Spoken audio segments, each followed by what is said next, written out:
Hello everyone, welcome back to my channel. My name is Sumanshi Sehgal. Friends, जैसे कि आप लोग जानते हैं, हमारे basic to advance makeup course की थ्योरी की क्लासेस चल रही हैं, जिसमें कि हम आपको एक दिन के गैप से बता रहे हैं थ्योरी के बारे में, जिसमें कि हम आपको इससे पहले बहुत सारी चीज़ें बता चुके हैं। फेस शेप्स के बारे में, आइज शेप्स के बारे में और आपके स्किन टोन के बारे में, ये सब चीज़ें हम आपको पहले बता चुके हुए हैं। तो आज की जो हमारी क्लास है वो है हमारी करैक्टर की क्लास। जैसे कि आप लोग जानते हैं करैक्टर क्या होता है, बहुत सारे लोग जानते होंगे, बहुत सारे नहीं जानते। तो मैं बता दूं आपको, जैसे कि हमारे फेस पे बहुत सारी प्रॉब्लम्स होती हैं, ज़्यादातर लोगों के होती है। तो क्या क्या प्रॉब्लम्स होती है हमारे फेस पे? अंडर आई डार्क सर्कल की, और जैसे एक्ने पिंपल के मार्क्स होना, कोई बर्थ मार्क होना, या मंकी माउथ होना, या हमारे एक्टिव एक्ने पिंपल्स, या कभी कभी आपने देखा होगा कि बहुत ज़्यादा येलोनेस फेस पर होती है। तो ये सारी हमारी प्रॉब्लम्स होती हैं जिनको कि हम लोग हाइड करते हैं करैक्टर के थ्रू। तो करैक्टर जो हमारे मेन होते हैं वो 3 हैं, एक है ऑरेंज, एक ग्रीन और एक पर्पल।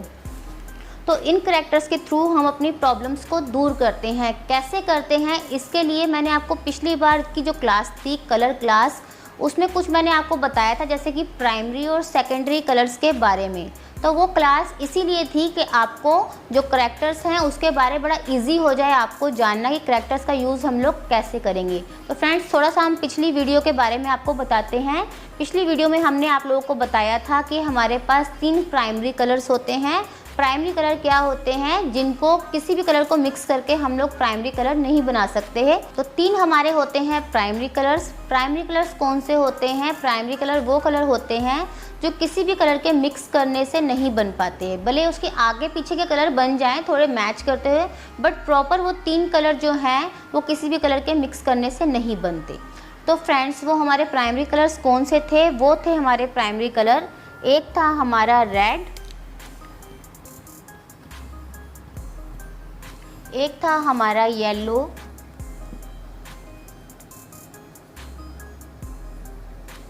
और एक था हमारा ब्लू। तो ये 3 हमारे प्राइमरी कलर्स थे। और इसके बाद हमने आपको बताया था सेकेंडरी कलर। सेकेंडरी कलर्स वो होते हैं जो 2 प्राइमरी कलर के मिक्स करने से बनता है, वो हमारा होता है सेकेंडरी कलर। जैसे कि हमने रेड और येलो को मिक्स किया तो हमको मिला ऑरेंज, और हमने ब्लू और येलो को मिक्स किया तो हमको मिला ग्रीन, और हमने ब्लू और रेड को मिक्स किया तब हमको मिला पर्पल। तो ये हमारे हो गए 3 प्राइमरी और 3 सेकेंडरी कलर्स। तो फ्रेंड्स, अब हमको जानना था कि हम लोग कैसे प्रॉब्लम को हाइड करते हैं, तो आपको इससे भी क्लियर हो जाएगा। जैसे कि आपको पता है रेड, रेड हमने लिखा हुआ है ऊपर, और इसके बिल्कुल सामने वाला कलर है ग्रीन। तो ये ग्रीन को जो ग्रीन है वो रेडनेस को कट करता है। ठीक है, जब हम ग्रीन का यूज़ करेंगे तो जितने भी हमारे रेड की प्रॉब्लम होगी उसको कट करेगा ग्रीन। तो रेड की प्रॉब्लम क्या होती है? कोई बर्न मार्क भी हो सकता है जो हल्का सा पिंकिश सा हो या रेडिश सा हो, उसको हम लोग ग्रीन से हाइड कर सकते हैं। या हमारा एक्टिव एक्ने पिंपल, अगर हमारे फेस पे एक्टिव एक्ने होता है तो रेड या पिंक जैसा होता है, तो जब भी हमको एक्टिव एक्ने की प्रॉब्लम होगी तब हम लोग क्या करेंगे? ग्रीन करैक्टर का यूज़। तो ये हमारा हो गया ग्रीन करैक्टर। क्यों यूज़ होगा? क्योंकि हमारे फेस पे अगर रेडनेस की प्रॉब्लम है, आप इसको लिख भी सकते हैं, अगर हमारे फेस के ऊपर रेडनेस की प्रॉब्लम है, जैसे कि कॉम्प्लेक्शन भी बहुत फेयर होता है, उनको भी हल्की रेडनेस होती है, तो उस रेडनेस को भी हम लोग ग्रीन से हाइड कर सकते हैं। जैसे कि आपने देखा हो कश्मीर साइड के जो लोग होते हैं बहुत ज़्यादा फेयर होते हैं, और उनमें जो पिंकनेस होती है, जैसे उनका नोज़ बहुत पिंक रहता है या चिक्स बहुत ज़्यादा पिंक रहते हैं, इस पिंकनेस को कम करने के लिए हम लोग ग्रीन करैक्टर का यूज़ करते हैं। इसके बाद आप देखेंगे कि येलो का एंटी कलर हो गया पर्पल, ये इसके अपोजिट में आता है, बिल्कुल सामने आता है, तो ये हो गया इसका पर्पल। और इसी तरीके से हमारा ऑरेंज का ब्लू का एंटी कलर हो गया ऑरेंज। तो सबसे पहले हम ब्लू के बारे में बात करते हैं।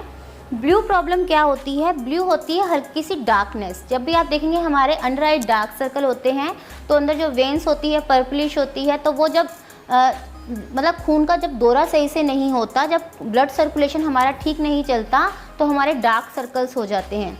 तो थोड़ी ब्लैकनेस की प्रॉब्लम होती है, उसे ब्लू प्रॉब्लम भी कह सकते हैं, ब्लैक प्रॉब्लम भी कह सकते हैं। जब भी हमारे अंडर आई डार्क सर्कल हो, या आपने देखा होगा जो एक्ने पिंपल हमारे फेस पे होते हैं वो ब्लैकनेस छोड़ जाते हैं अपने मार्क्स की, तो एक उसको भी हम लोग इससे हाइड कर सकते हैं। और मंकी माउथ जब हमारा होता है, जब यहाँ पे ब्लैकनेस आ जाती है कई लोगों की, इसको भी हम लोग हाइड करेंगे किस कलर से? ऑरेंज कलर से, क्योंकि ये भी ब्लू की डार्कनेस की प्रॉब्लम है, ब्लैकनेस की प्रॉब्लम है, तो ब्लू के अंडर ही आएगी।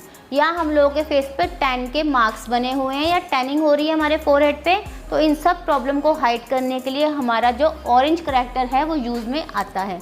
तो सबसे ज़्यादा यूज़ में आने वाला जो करेक्टर है वो ऑरेंज ही रहता है, क्योंकि हम लोग रहते हैं गर्म जगह पर। यहाँ पर ज़्यादातर प्रॉब्लम होती है पिगमेंटेशन की और होती है एक्ने पिंपल्स की प्रॉब्लम, उनके मार्क्स रह जाते हैं। अंडर आई डार्क सर्कल की प्रॉब्लम बहुत ज़्यादा होती है इंडिया में। और जो प्रॉब्लम होती है वो होती है मंकी माउथ की, या जैसे कुछ निशान ऐसे जो ब्लैकनेस की ओर हमको लेके जाएं, तो उन सबको ज़्यादातर क्लाइंट के ऊपर ये प्रॉब्लम रहती है, तो उन सबको हाइड करने के लिए हम लोग यूज़ करते हैं ऑरेंज करेक्टर का, जिसका कि हम लोग आपको आने वाली वीडियोस में यूज़ करना भी बताएंगे किस तरीके से किया जाता है। तो फ्रेंड्स, जो ऑरेंज करेक्टर होता है वो इस तरह का होता है, ऑरेंज कलर का। ये ज़्यादा डार्क है, इससे थोड़ा सा कम कलर का आता है ऑरेंज, वो मैं आपको दिखाऊंगी बाद में जब हम लोग प्रैक्टिकली क्लासेस लेंगे। तो ऑरेंज करेक्टर इस तरीके का होता है। इसके बाद हमारा होता है ग्रीन करेक्टर, वो इस तरीके का होता है, बहुत कम क्वांटिटी में ग्रीन का यूज़ किया जाता है। इसी तरीके से पर्पल आपको बताया है, अभी मेरे पास वो इस क्रीम बेस में है, ये पर्पल करेक्टर। अच्छा, इसका यूज़ अब मैं बताऊंगी आपको क्यों किया जाता है। आपने देख लिया कि येलो का एंटी हो गया पर्पल, जब भी हमको येलो की प्रॉब्लम होगी तब उसको कौन कट करेगा? Purple character. अब येलो की प्रॉब्लम क्या होती है, किसी किसी का फेस टोन ही बहुत ज़्यादा येलो येलो सा हो जाता है, या आपने देखा होगा कि हल्दी ब्राइड्स जो होती हैं, जैसे आपके पास ब्राइडल मेकअप आ गया और आपको पता लगा एक दिन पहले उन्होंने बहुत ज़्यादा हल्दी लगाई थी अपने फेस पर या फोरहेड वगैरह पे, बहुत ज़्यादा हल्दी लगी हुई है, ऐसी ब्राइड्स आ जाती हैं। तो आप उस येलोनेस को कैसे कम करेंगे? उस येलोनेस को हम लोग कम करते हैं पर्पल करेक्टर के साथ। तो फ्रेंड्स, ये सब चीज़ तो आपको प्रैक्टिकल में ही बताएंगे, लेकिन ये अगर समझ भी आ गया आपको तो आपके लिए बहुत अच्छा रहेगा। जब आप लोग प्रैक्टिकल करेंगे, आप अपने आप से बोलेंगे कि अब हमको इस करेक्टर का यूज़ करना है, अब हमको इसका करना है, अब हमको इसका करना है। कैसे करना है, जब तक हम इस चीज़ को नहीं समझेंगे तब तक हमको बस समझ नहीं आएगा। लेकिन मुझे लगता है कि मैंने आपको बहुत ईजी तरीके से इन तीनों का यूज़ करना बता दिया। अब जो भी लोग हमारे संग जूम क्लासेस में जुड़ेंगे प्रैक्टिकल के समय, वो अपने आप से ही बताएंगे, क्योंकि उन्होंने ये क्लासेस देखी होगी। तो ये फ्रेंड्स, ये जो क्लासेस हम लोग दे रहे हैं ये फ्री ऑफ कॉस्ट है सबके लिए, सब लोग अच्छे से देखिए। जो जूम क्लासेस होगी उसके लिए हम लोग आपसे चार्ज लेंगे, लेकिन वो चार्ज कितना होगा हम उसी समय बताएंगे, क्योंकि उसमें हम लोग आपको सर्टिफिकेशन भी प्रोवाइड करेंगे, साथ में सर्टिफिकेट भी देंगे पूरी क्लासेस होने के बाद।